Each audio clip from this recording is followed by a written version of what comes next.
The Brooklyn Nets. Shout out Jacques Vaughn. Got my Kansas Jayhawks stuff here, but drink water, ladies and gentlemen. Stay hydrated.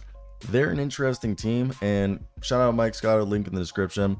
With the teams across the league looking for really good, scrappy 3-and-D wing archetypes and, just point guard depth in general.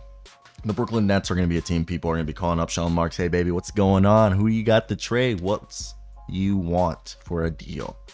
And they got several of those guys. Let's start with Spencer Dinwiddie, who's become the third net in franchise history with 1,500 or more assists and 500 or more threes, joining Jason Kidd and Vince Carter among names, that are like good old names. And Spencer Dinwiddie is somebody to keep watch for. Spencer Dinwiddie this season so far has not been, bad, nor has he been setting the world on fire. He's been playing 31 minutes a night, averaging just under 15 points, 40% from the field on the dot, 35.8% from three on about 6 attempts a game, grabs 4 rebounds, dishes out 6.5 assists. And the thing with Spencer Dinwiddie, he's not a bad basketball player. I've always been a fan of Spencer Dinwiddie ever since he came there. He's about 6'5", and he's a guy who he plays obviously with a lot of grit. He's a good playmaker. He can get to the rim with the best of him, and he finds shooters. Okay, he's a guy, when he gets hot, he's tough to stop, and he's gonna go 110 every time he's out there. He's shown he can be clutch, and he's not afraid of big moments. He's really a great guy to be off the bench for a championship team. Good for a starter for an average playoff team. 3-point shot is a little shaky, but it's good. And the one thing with him is he isn't the greatest defender in the world, but he can do stuff. So I think he's a guy that teams that need some guard depth, I would think, would want him.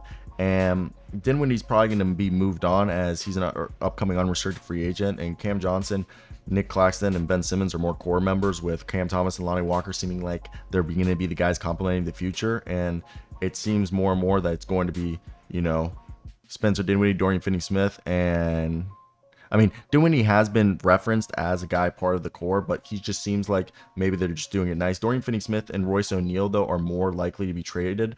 Dorian Finney-Smith at this point is, he's been having a great Smith season. He's like a guy who's the prototypical 3-and-D wing. He's a tireless defender, like all defensive team level defender. Okay, and the crazy thing is he's having basically one of the best seasons of his career in terms of rebounds, in terms of scoring, efficiency, basically everything. And he's not even playing the most minutes of his career, and he's guards the best star player every night. He's a low maintenance guy, great catch and shoot guy. He's someone who will back up his teammates, and he doesn't really need the ball in his hands. So I really like him. And then you got yourself Royce O'Neal, who everybody knows me. I love me some Royce O'Neal. And Royce O'Neal this season, he's playing about the same minutes as he did last year. He's averaging an 8, 5, and 3. He's been a guy who's basically been averaging 8, 5, and 3 for the last 5 years. He's added up to 7 assists one season. He shoots about 40% from 3, shoots about 38% from the field right now, but he's primarily a 3-point shooter. So his field goal percentage looks bad, but he's really not. His true shooting's better, and he's just disruptive. He can guard all 5 positions. He's usually matched up against the opposing team's best defenders, and he holds his own, and he doesn't give anything bad offensively.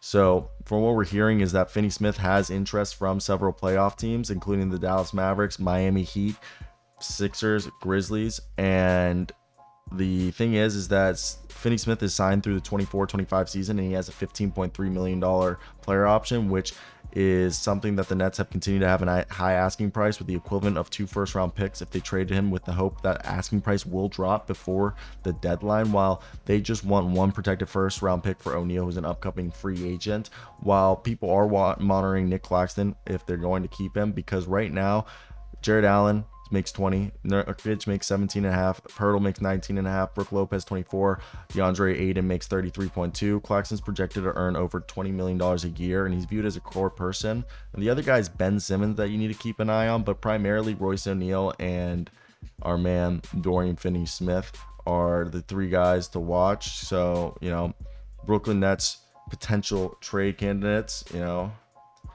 So Brooklyn Nets might trade who? Spencer Dinwiddie, Royce O'Neal, and Dorian Finney-Smith. So let me hear your guys' thoughts if you guys agree with that or not. If not, just let me know why. But that's basically gonna be it. I have nothing else to say. Thanks, guys. Love you, every single one of you. Bye.